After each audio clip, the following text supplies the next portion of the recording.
10 millions yi ma taxaw. ànd ak Victor doomam ñu koy ñaanal yàlla ko yàlla may ndam. Victor yàlla ko yàlla may ndam ci barke Seydina Muhammad.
maa ngi julli ci Seydina Muhammad sallallahu alayhi wa sallam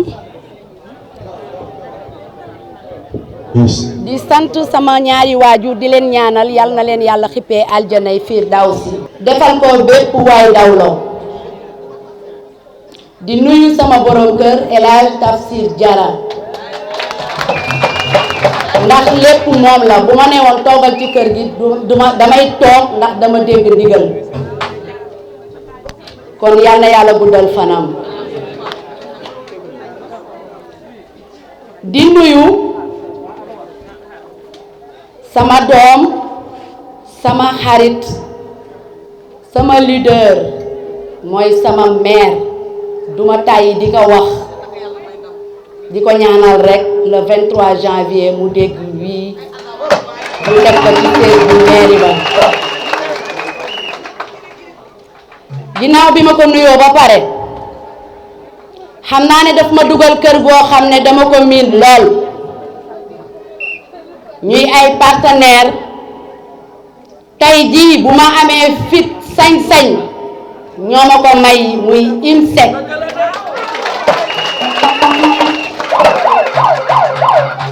biñ ma jubalee foofu dama sant yàlla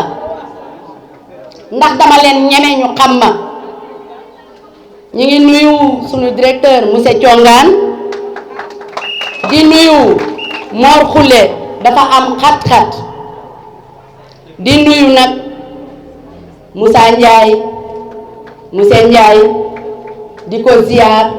muy sunu chef d'agence bi nga xam ne jigéen ñëpp ci loxoom lañ ko teg di nuyu sunu ki nga xamante ne moom la yàlla def ñu boole ñoog moom muy Mahfouz mu nekk fii IMSEC marché Wakam ba mu fi ñëwee ba tey dara ñaawul di nuyu monsieur Seck moom moo nekk Liberté 6 kon man monsieur le maire fi ma dugal dama ko ñeme damay sant yàlla biñ ma boolee ak waa IMSEC ndax foofu sama kër la IMSEC ku ne xam ne xeex na ndóol jàppale na jigéen jàppale na góor jàppale na ndaw kon nag monsieur le maire dañ lay santati rek di la gërëmati ci bi nga demee andi ñi nga xam ne ñun ñoo bokk kër bokk yoon ñu ñëw fas yéene gunge ñu te incha allah dara du ci ñaaw gàcce doo ko ci am ndax ñoom boo jubee rek ànd ak ñoom ba faw boo dëngee nag doo mën a ànd ak ñoom ndax yokkute jigéen ñi moo leen fi teg di nuyu nag coalition PS ak Victor ñi nga xam ne boobu ba tey ñu ngi ci waar bi dañuy toll foo xam ne duñu lim bu ñu limee dañuy juum mais professeur Babacar Sarr ñu ngi koy nuyu di ko ziar ak coalition bi yépp di nuyu responsable yi nga xam ne ñu ngi suñu ginnaaw day am foo toll foo xam ne duñu lim groupement yépp ñu ngi leen di nuyu ñi nga xamante ne ñoom monsieur le maire moo ma boole woon ak ñoom ne ma tegal leen ay calebasse boobu ba tey ku ne xam na ne duma topp ci caravane bi maa ngi liggéey ñoom ñëpp ñi ngi fi teew responsable yi maa ngi leen di nuyu di leen ziar di leen wax ne rek lépp loo di xam ne calebasse bu ma fa samp muy kees gi di carnet yi di big yi règle yi moom moo ma ko jox ne ma demal samp fii kon xanaa kooku bëgg na ñu organiser wu ñun famille bëgg na ñun famille ñuy bañ di taxawaaluti te xam na liñ naan wokkatu bu tasee gestu ndax IMSEC foofu la gën a mënee ñi nga xam ne dañu organiser wu former ay calebasse bu ñu ñëwee nekk ak ñoom ci calebasse yi lépp day yomb ñu ngi tàccu di fecc naan 100 millions monsieur le maire merci beaucoup ci 100 millions yi waaye boo jàppee IMSEC di nga joxe 500 millions yi nga xamante ne femmes yi dinañ ci liggéey te boo leen jàppee ñoom ñii gën naa ne di nga romb foofu ak ñoom ndax dama leen xam moo tax dama kontaan ci ñoom dama sant yàlla liggéey bi dafay oyof kon nag jërë ngeen jëf nuyu naa ñëpp ziar naa ñëpp dañuy gàttal ndax dafa guddi may wax ne rek duma ñëw toog fii ku ne xam nga ne ñi ngi dox boobu ba tey fii ñëpp ay responsable lañ bala 23 ñu jugal sunu monsieur le maire teg ko ci siisu mairie ba ndax mérité na ko ndaxte moom ku yërëm jigéen la ku fonk jigéen la gis ngeen lim fi def la mu diggee woon ak ñun yëpp teg na ko sur la table financement yi ba mu ko waxee da koo def mi ngi nii tegu calebasse yi ba mu ko waxee da koo def kon li ñu desoo ak moom ay gor lañ bu ma ñemee moom la du fe sax bu ñuy tànn Wakaam danaan madame Jara lay tànn ñu koy wax madame Ndéki maa ngi lay nuyu di la ziar ñëpp xamee nañ ma la kon du jaadu ma jël micro te sargaluma la jërëjëf madame Ndéki merci beaucoup.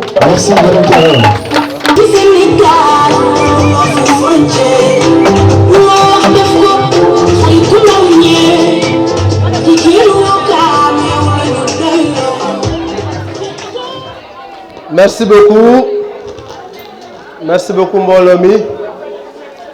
mu ngi nuyu ñëpp di kontaan ci seen teewaay fii suñu nuyoo mbooloo mi ba pare nag ñu jël nuyu bi teg ci suñu partenaires yi mooy l'institution financière IMSEC représenté ici par monsieur Seck Moussa Ndiaye ak seen directeur général ne leen que kontaan nañ ci ñoom bu baax a baax pourquoi kontaan nañ ci ñoom liggéey bu ñuy def état la waroon mais comme état dafa diis ñoom ñu ne dañuy accompagner l'état accompagner les femmes ci seen autonomisation yàlla def à Ouakam ñu am ay femmes yu jàmbaare ay femmes yu yàgg a liggéey ci développement ci kuppalu madame Diarra avec GIE ànd booloo liggéey jóg na femme Ouakam yépp am nañu ambition bu ñu paree ci élection yi organiser leen en fédération des femmes de Ouakam ni ko madame Diarra waxee bii pa indi nañu tey 100 millions francs CFA pour jox ko suñu yaay suñu maman yi ñu mën a continuer seen activité génératrice de revenu pour mën a suqali kër yi bu ñu suqalee kër yi suqali Sénégal suqali quartier yi suqali Sénégal ñun ci suñu programme dañu wax ne suñu priorité c'est les jeunes les femmes et les quartiers yàlla def ñu indi fi 500 bourses jox ko les jeunes parce que jàpp nañu ne njàng moo yor réew ñu ne xale yi bu ñu amee formation bu baax suba dinañ mën a tekki dimbale seen bopp dimbale seen waajur dimbale kër yi dimbale réew mi am nañu naan sax xëy na pour ñoom xamuñu utilité bi te pour ñun suñu vision duñu ne la bourse c'est un luxe mais c'est une nécessité pour ñun parce que dañ jàpp ne c'est de l'investissement sur l'être humain nit ki foog nga def ci moom dara pour suba mu mën a produire quelque chose bourse yooyu école bu mel ni ENSID Dakar école reconnue par le CAMES benn bu ne boo ko xaymaa au minimum ça fait 2 millions par le cycle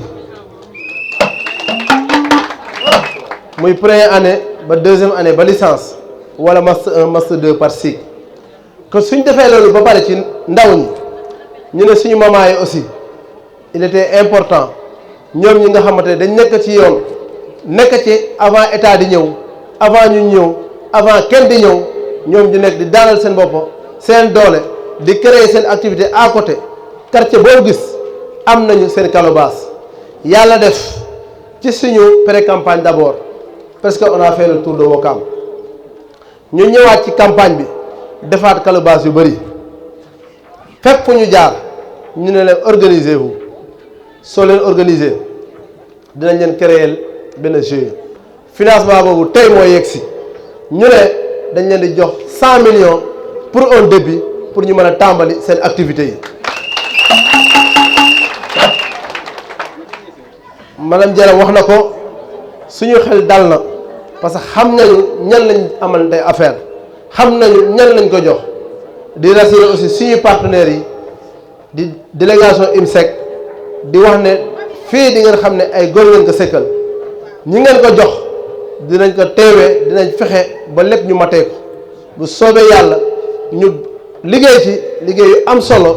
ba delloo ko remboursé ko ba ñu mën ti jox yeneen sénégalais affaire bi mën ti law ba déwén bu ñu soxlaa ñu mën a jege ci 100 millions dem ci 500 millions wala 1 milliard.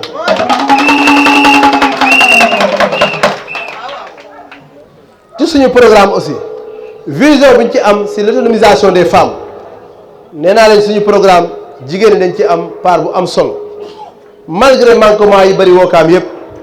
wax nañ ko muy assainissement bi nga xam ne priorité la si ñun assainissement Ouakam nee na mooy suñu priorité numéro 1 stade bi pour les jeunes priorité la si ñun mais dañu ne bu ñu defee priorité yooyu yëpp aussi la maison de l'émergence des femmes ici à Ouakam c'est une super priorité ma bamtuwaat ko la maison de l'émergence des femmes bu ñu yàlla mayee ndam balaa at bi jeex dañ ko tabax fii à Ouakam pour suñu famille mën a continuer di fa exercer seen activité man ci gën a continuer di liggéey loolu mooy tax fédération des femmes bi ñuy ñëw di créer après gën a am ay mécanismes yoo xam ne ñoo koy accompagner ñu mën di fa defee seen activités yi parce que xam nañu ne dootuñu xëj ci kër moo tax ñu leen di tabaxal ab siège bu mag fii si biir dëkk bi loolu yëpp suñ ko def mooy li wax sànq si jëlbeen ba parce que suñu vision ñun dañ jàpp ne maman yi dañ ci am solo te si ñoom lay commencé si kër yi commencé ci terroir yi pour mën dem ci biir Sénégal bu loolu weesoo aussi si réew mi am nañ fi ci commune bi beneen vision boo xamante ne mooy soppi Ouakam yeesal ko d'abord parce que dëkk bi dafa yàqu à l'instant may wax ak yéen Ouakam amatul hôpital si dëkk bu mel ni Ouakam plus de 125 000 habitants à l'instant may wax ak yéen Ouakam amul benn tali bu baax Promoville dem fu ne ci Sénégal ba mu des Ouakam à l'instant may wax ak yéen Ouakam xale yi amuñu fu ñuy fubalee à l'instant may wax ak yéen kër gu ne chaque weer di nga fay 30 000 wala 60 000 ñuy poser la question à savoir suñu budget fan lay dugg ñu ne xëy na ñu jiite xamuñu lu leen tax a jóg xamuñu lu leen jox ñun ñu ne ci suñu programme li ñu gëm lu ñu fonk dañuy jàppane gouverner c'est prévoir kon la ñu yore du suñu moomeelu askan bi la ñu ne bu ñu yàlla mayee ndam suñu jiitee lépp lu ñu diggee dinañ ci ànd ak askan bi réaliser ko am ci wàllu sécurité ñu ne commune bi dafa manque sécurité ci suñu programme démb lañ jóge cité Mamel ak ASECNA quartier yoo xam ne à l'instant 2022 ba léegi dañu am problème électrification ñu ne loolu dinañ ko saafara buñ ko saafara ba pare nous sommes à l'ère du numérique ñu am ci wàllu sécurité programme bu ñu tuddee la digitalisation des ménages des maisons chaque kër dinañ ko enregistrer en collaboration avec les délégués de quartier képp ku luyee nit le bailleur da nga am droit am l'obligation dem enregistrer que à la gendarmerie en collaboration avec les délégués de quartier dinañ mën a contrôler quartier bi ci wàllu sécurité toujours nee nañu oto yi yàqu yu nekk ci quartier yi fépp foo xamante ne nit mën na fa làqatu suñu indee lumière ba pare dinañu fexe ba quartier yi ñu raxas leen lépp lu fi doon lëndëm lépp lu fi yàqu lu ñu fi tegoon ñu mën ko fi jële pour quartier set wecc. ci wàllu santé am nañu suñu ambition première mooy ramener l'hôpital de Ouakam suñ ci jógee cité avion dinañ leen tabaxal centre de santé en fonction de leur population mu nekk la santé de proximité. yenn cité yi mel ni Mamel ak Asegna dañ leen tabaxal aussi ay postes de santé ñoom ñëpp mu am lu ñu tuddee santé de proximité. wax nañu ne aussi su soobee yàlla chaque année dinañ jël lu mat 50 millions def ko don de médicaments pour des consultations gratuites ici à Ouakam. si wàllu éducation ci suñu programme ñu ne bu ñu yàlla mayee ndam Ouakam école yi yëpp benn doxatul école yi yëpp a yàqu ñu ne chaque année dinañ jël 50 millions ci suñu budget jagleel ko fourniture scolaire pour les élèves. suñ jógee ci loolu dina am aussi dotation d'ordinateur pour les écoles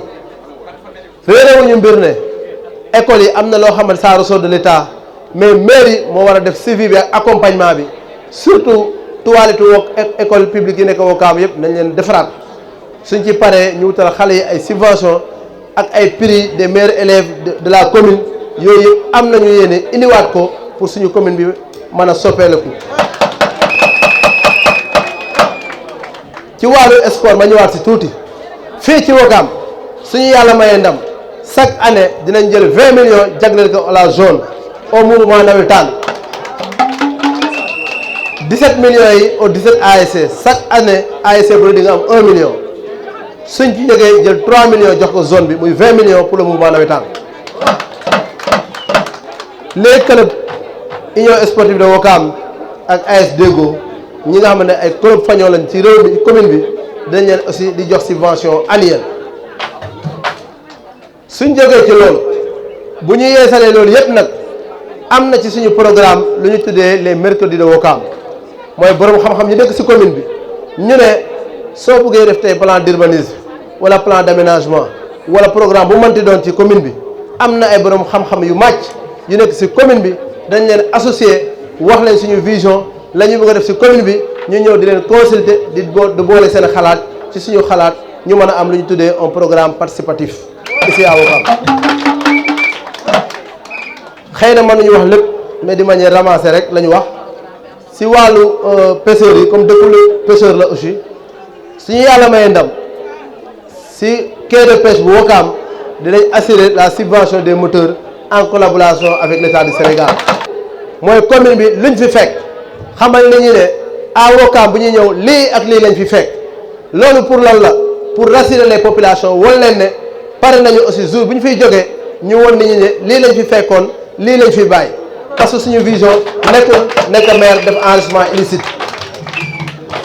moo tax ñu ne maire waroo nekk milliardaire maire suñu la falee dañ la fal pour askan bi noo ko manti mu amee ñun nekkuñu ak maire yoo xam ne dañ leen di fal ñu jël li mbooloo bi ñëpp bokk ñu moomale ko seen bopp si tubaab loolu la ñuy tuddee enrichissement illicite wala détournement de deniers publics boo ko mënti jaaree rek du sa moomeelu askan bi la nekk ay combat yoo xamante ne dafa ñor suñu coalition ñor ñu bokk si suñuy projet moo tax fu ñu dem dañ koy daal di porter ay gaz yoo xam ne dañ koy jox population bi xam ne suñu engagement la te bu soobee yàlla dinañ ko respecter. de manière ramassée mën naa ne xëy na programme bi suñu ko doon wax fii la ñuy fanaan secteur bu ne am nañ ci yéene mais loolu yëpp soo ko boolee moom la ñuy wax ne bu ñu yeesalee dëkk ba pare ñu tabax dëkk bi def Ouakam la plus belle ville du Sénégal. may jeexal di remercier ñëpp ci seen teewaay les femmes comme ni ma ko waxee saa su ne suñu contrat social avec la société ci seen loxo la ngeen lañ ko teg. damay naan de fépp fu may dem les femmes ñooy garantir suñu contrat social avec la société di mujjaat ci IMSEC aussi di leen naan tous nos remerciements ci seen accompagnement di wax ne kontaan nañ bu baax a baax ci seen teewaay di wax ne ni ma ko waxee woon ci njëlbeen dinañ fexe ba li ngeen fi joxe ñu sàmm ko mu mucc ay mu dem ci ay loxo yu baax ba suba boo leen fi dellusiwaatee ngeen gis impact bi dans la société ngeen xam ne ay jigéen Wakaam ngeen di leen gis ñu dem ci foire yi ngeen di leen gis ñu dem ci yeneen di fi tabax ay édifice public ngeen xam ne li ngeen fi joxe woon kat moom lañ liggéeyee ba mu jur lii. ñu ngi leen di remercier di leen sant di leen gërëm di wax ne ñu def cérémonie bi ñu joxaat ñu yeggali wax bi.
salaamaaleykum jigéenu waa Comico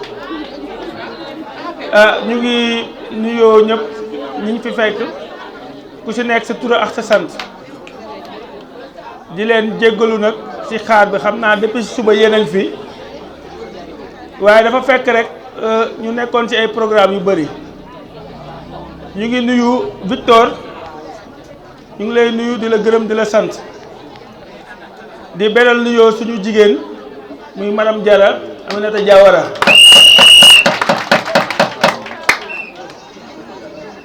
pour jigéen ñi fi nekk IMSEC du gan ci ñoom damay wax ne soo leen gisee ñu sawar fu mu ñu woo ñu fekk ko fa ñu nax moom du tey démb la depuis 2018 su ma juumul la ñu yàlla boole ñuy liggéey ak moom mu nekk jigéen bu jàmbaare yor ay kalabaasam di def li ñuy tuddee transformation fruits et légumes et céréales locales di organiser femmes yi di wax ak ñoom di jëm ak ñoom ci développement di def ay formation régulièrement bi ñu yàlla boolee ba léegi nag ñu sekk ay financement parce que dafa fekk li Victor wax rek moo ci am état mënul lépp te ñun IMSEC dañu ne naan dañuy financer ñëpp mais dafa am lu ñu gën a ñor li ñu gën a ñor bokk na ci li mu tuddee li mu wax sànq rek mooy l'autonomisation économique de la femme autonomisation économique de la femme nag ñëpp a ngi koy wax mais day baax parfois ñu leeral ko parce que dañoo jàpp ne Sénégal képp ko bëgg a développer war nga fexe jigéen ñi ku ci nekk am ci looy yëngatu nga fekk ko fa accompagner ko mu mën di liggéey di indi ci njaboot bi parce que ñoo yor kër yi ñoo yor jox xale yi ñoo yor dépense yi ñoo yor lépp kon IMSEC dana ñooñu képp koo xam ne bëgg nga développement ci dëkk bi da nga leen war a jàppale pour seen activité gën a avancé gën a suqalikoo ñu ne waaye de jël ko jox ko benn nit amul njëriñ du développement nañu seeti femmes yi nga xam ne ñoom dañuy nekk ak jigéen ñi di leen jàngal liggéey ñuy def transformation di leen accompagner ñuy gisee régulièrement ma ne ñu ne ñooñu nañ dem si ñooñu lëkkaloo ak ñoom liggéey ak ñoom di leen financer ñuy financer seen femmes yooyu ñuy dugg si dëkk bi di liggéey di yóbbu seeni kër. ñu ne ah loolu doyul de y'a l'aspect de formation naa Victor su la yàlla tegee si mairie weex jàmm ñun dañoo gëm ne aussi liggéey kese doyul ñu ne nañ leen di former parce que xaalis neex na waaye est-ce que mu ngi jëriñ jigéen ñi ñu ne nañ leen jàngal nan la ñuy yoree xaalis li ñuy tuddee éducation financière ba ku si nekk si yoretee xaalis mën ko téye si loxoom bañ ko yàq mais def ko si activité mu amal ko njëriñ parce que nag ay millions yu bari dugal nañ ko si dëkk bi waaye soo fa demaatee mel ni dugaloo dara parce que dañ koy jël di ko dugal ci social bañuñu nag ñun ñëpp ay sénégalais lañ mais baax na nit ñi xam ne liggéey xaalis bi ñu leen jox pour liggéey la soo ku ci am bénéfice nag lu la neex nga def ko ci mais lii ëpp solo mooy sa fonds de roulement bi nga yor suñ la ko lebalee nga fexe di ko liggéeyee mu jëriñ la kon ñun leneen li ñu ñor mooy dañoo bëgg di bay di dundee moo tax ñi di def transformation seen programme intéressé ñu yaakaar naa ne récemment rek la DG wax ne ku mel ni Collé Diawara ak madame Bigué bëgg na leen gis pour def benn programme de formation yu jàngal jigéen ñi nga xam ne ñoo nekk ci li ñuy wax réseau IMSEC Dakar parce que ñun ñi ñuy liggéey yëpp dañoo am benn réseau ñu def ay formation en transformation fruits et légumes céréales locales liy yéene bi nag mooy ñu consommons local li madame Diarra di def su ko defetee ba pare nit ñi jënd ko consommer ko lekk loolu mooy développement defe naa loolu tam mooy vision bi parce que mun ñu kon ne lépp la ñuy dundee di ko jëlee ci àll ba loolu mooy suñu milliards yi ñuy liggéey yëpp dañ koy jëlaat rek jox ko tubaab yi kon vision bi fa la nekk di wax nag ci wàllu développement ci wàllu financement je pense que bi ñuy mujjee financer madame Diarra mii avant muy lëkkaloo yow parce que moom daf ci xaarul kenn moo tax soo ci jàppee dañ ciy gën a am yaakaar rek yaakaar naa demoon nañ ba ci ay 75 millions ñu dugal ko ci jigéen ñu jàmbaar yi kon tey suñ nee sax 100 millions lañ koy jox man dama jàpp ne war na mën a ëpp loolu ñun daal li ñuy wax mooy képp ku ànd ak madame Diarra soo ñu fëggee loo ñu laaj fu mu ñu wax ñu jox ko parce que loolu lañ gis ci moom kon ñu jeexal rek ñu lay rassurer Victor xam ne femme bu jàmbaare nga àndal en tout cas ñun référence la ci réseau des femmes bi nga xam ne IMSEC da ko créé te dara tax ko jóg pour regrouper femmes de développement yëpp ñu ànd ak ñoom di liggéey di leen accompagner di leen financer di leen defal ay formation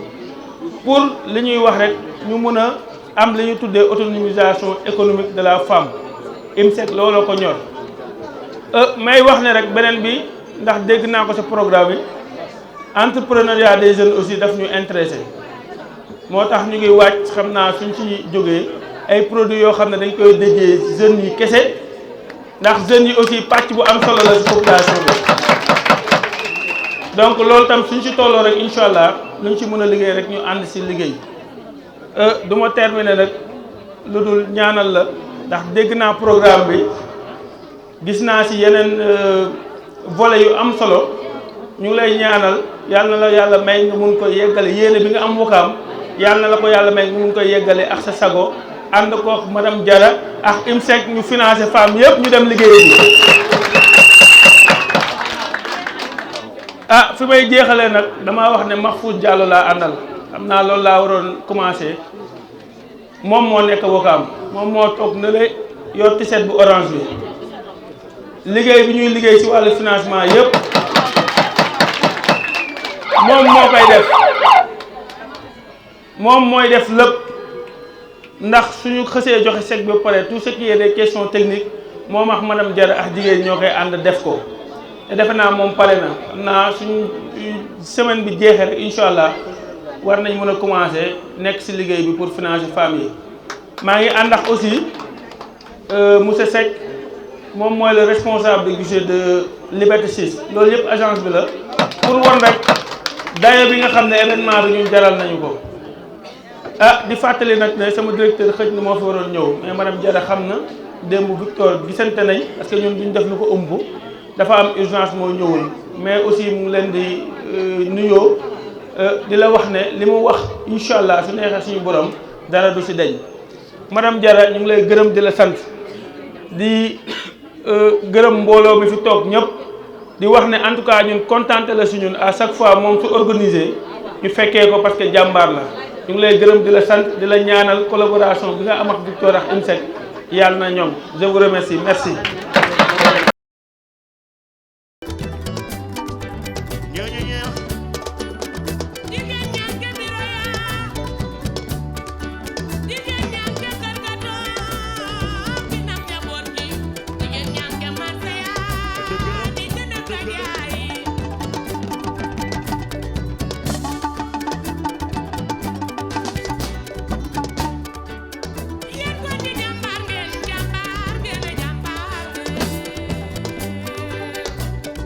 Loolu laa bëgg a dégg nag